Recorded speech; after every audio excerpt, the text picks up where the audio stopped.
Good morning! So, we are here at Nasugbu, Pico del Oro. First time namin dito with the family. So, alam ko to 4 members or mga owners lang, no?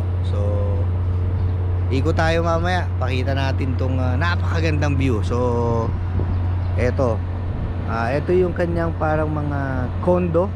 So nandito kami ngayon, no? Condos daw to. So yan, so walking to, papunta daw kami ng Pico Sands. So siyempre, ayan si aking Olivia, the Balayan Kid. So dito kami, somewhere dito kami nagstay. Grabe, ang sarap dito. Ano to from the gate, nag-travel pa kami ng mga 3 to 4 kilometers. So ang laki ng property. Grabe, ganda. Di ba? Tapos habang naglalakad ka, ayun yung mga bundok. Tapos eto kanina, yung buong yung buong paikot, etong nilalakaran namin, yun pa ganon. So pwede kang maglakad or mag-jogging. Di ba? Kaya ang sarap ng ganitong lugar. Ayan puno. Kain muna tayo, breakfast buffet. Check out natin yung kanilang restaurant. Wow, ito pool area. Ayan. Ganda ng pool. So meron din daw convenience store dito, and then country club, syempre. That's the pool area. Dito pwede mag night swim. Tapos eto, hindi ko alam kung ano to itong area na to. Tanong natin kay kuya. Ito na yata. Kuya, ano tong area na to, yung building na yan? Mawari po tinatawag na place ng country club po. Ito po yung country club lobby. Dito po yung mga amenities natin, D&D, bowling, billiard. Okay. Boss, di ba ito exclusive lang to for mga homeowners, di ba? Yung po sir, yung beach club po. Yung beach club? Apo, yun yung doon, yan. Ito mga yan. Apo. Pero po ito, pwede po sa member tsaka sa hotel guest. Hotel guest pwede din. Tsaka po itong pool, hotel guest and member pwede po. Pwede dyan, hotel guest and member. Okay. Okay. Thank you, boss shout out kay boss. Saka alam ko ano to itong Pico del Oro. Morning. Ano to developed by SMDC. Kasi nung araw yung dinidevelop to, alam ko may mga kaibigan ako dito na ahente. So napakagandang lugar. Ayan wow, di ba? So paminsan-minsan kailangan talagang lumabas kasama pamilya para siyempre relax, di ba? Kaya tayo nagtatrabaho para mabigyan natin ng satisfaction or free time, relax time, time with family, di ba? Ito yung paborito kong Rosalia yan yan. So meron ako niyan sa bahay, napakabango. Yan, ganda. So pasok tayo, convenience store.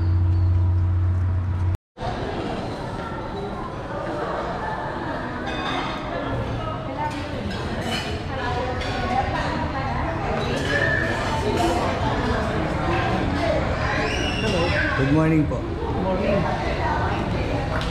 So we are inside the Pico restaurant. So syempre buffet, di ba?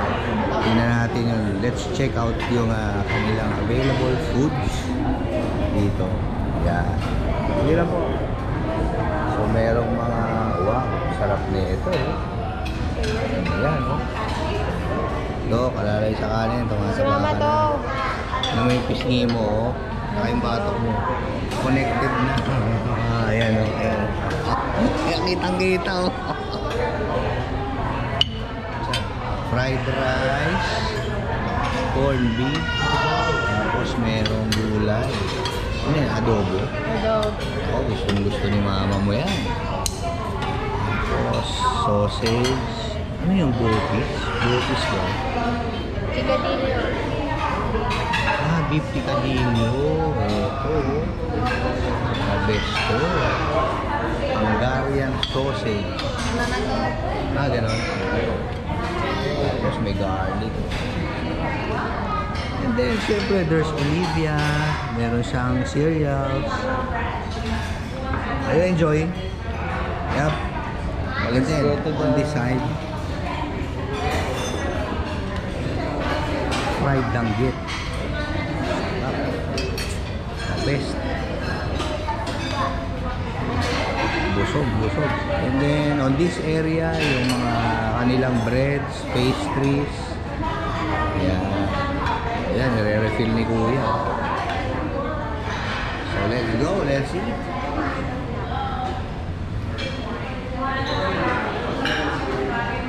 Entering Pico Beach. Boss, morning. Wow, napakaganda ng lugar dito. Yung other side na kanina, subukan puntahan kasi for members only yung entrance doon. So, alright.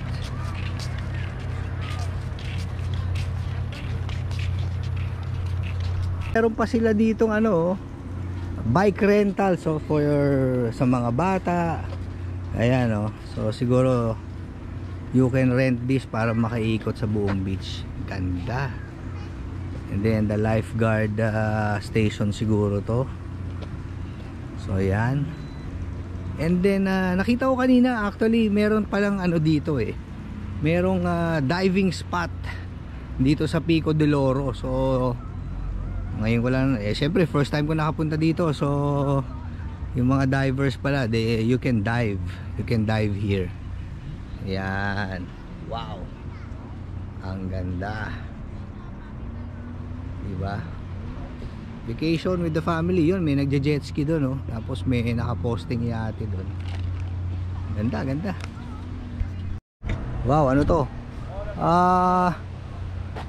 Hindi ko alam siguro syempre World War II to. Ayan totoo to. Grabe kalawang na diba? So ang ganda dito sa Pico del Oro. Ito yung nakita ko before, yung naalala ko lang yung binibenta nila parang cool, diba? Naka-cool siya, cool de sac, diba? Sarap ganda ng dagat. Tapos dito merong tree house. Sarap, relaxing at the beach. Lapit tayo doon.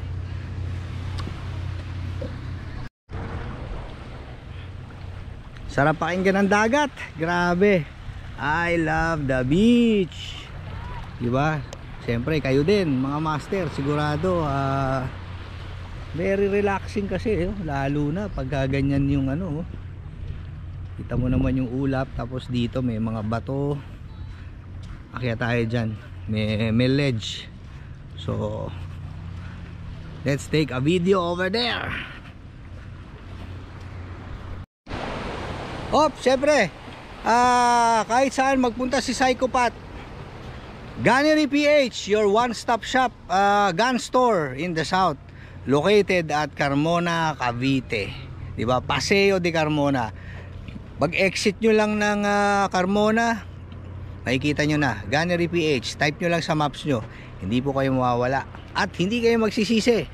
Tara na, Gunnery PH. 360 view. Nandito tayo ngayon sa ledge Pico del Oro. Gabi, ang ganda. Alam mo, makita mo lang yung ganitong mga lugar kahit paminsan-minsan, kasama mo yung family mo, solve, di ba? Sarap. So Pico del Oro, dayo kayo dito. Meron dito kasing tinanong ko kanina, for members only. Siyempre yung mga unit owners o yung mga condo unit owners. Pero yung kinuha namin dito, according kay Doc, Airbnb. Maganda yung condo. 2 kwarto, may 3 malalaking beds na pang twin. So fully air condition, ganda ng view, sarap ng pagkain. And syempre, yan ang the best, diba? Alright, tapos nga pala, day to day, November Ano ba ngayon? 16, 17, 18, 19, 20, 21. Malapit na matapos ang Ganban. So magkakaroon ng sunod-sunod na LTAP Caravan pala. The Gun Store, November 30 yata yung start. Basta yon. Like kayo sa page nila, The Gun Store, para updated kayo. And then may gun show sa Mega Mall. And after yata nun, SMX. Grabe, marami na naman talaga makakabili ng baril nito, diba? So ayun, be responsible gun owner. Oo nga eh. Walking. Saan tayo? Kanan? Ito na yung ano. So ito yung ang tawag dito, yung walking path. Galing kami ng Pico Beach sa lagoon. So ito yung parang man-made lagoon dito sa Pico del Oro. Pero kagabi medyo sarap eh, presko hangin eh. So ito yung ano eh, jogging area. Ayan sa likod ko. Parang iikutin mo lang eh, di ba? Grabe, sarap ng nature oh. So meron silang ano oh, may bagong project daw sila eh, nabutan kami oh. Life Unfolds at Pico Terraces. Mamaya silipin natin para yung mga interesado dito. Eto oh, ayan oh. Diba? Ang nasa likod mo, bundok. Ayan. So binigyan tayo ni ano, Mark Estrella. Ayan yung ahente. Ayan yung number niya, 0945 584. Ay, dali lang, mali yata. 0945-845-6186. Mark Estrella. Ayan. So walking. Sarap oh. Kaninang umaga marami ako nakikita nagja-jogging. Tapos doon paradahan ng mga jet ski, mga boat, kalsada. Ayan.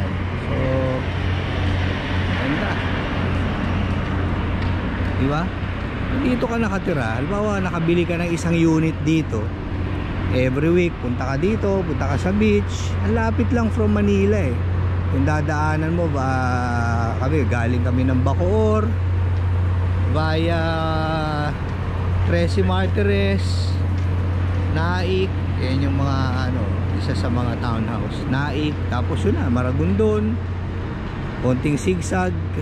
So medyo natagalan lang yung biyahe, 2 hours, pero mabilis naman kasi medyo traffic lang sa Palapala, Trece, di ba? So nga pagka naikot mo to ng ano eh, ng siguro 1-2 ikot everyday, medyo okay ka na. Doon kami oh, alam ko doon kami. Yun yung Carola. Lapit lang.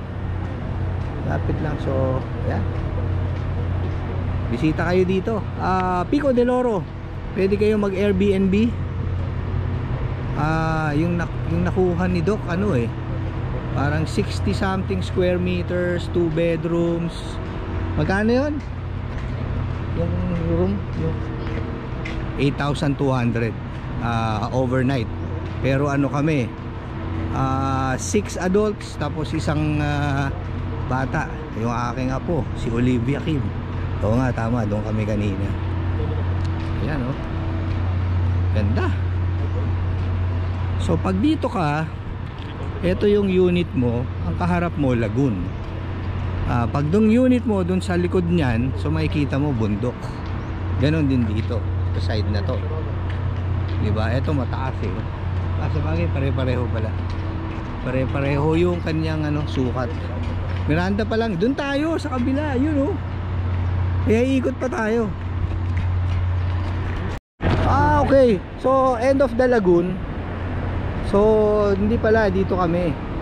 Ito yung isa pang lagoon. So parang merong bridge dito. Ayan oh. So dalawang lagoon. Ito may lagoon dito, may lagoon doon. Saan tayo? Dito. Oo, tama, ito. Ayan. So dito pala kami. Ito yung Carola.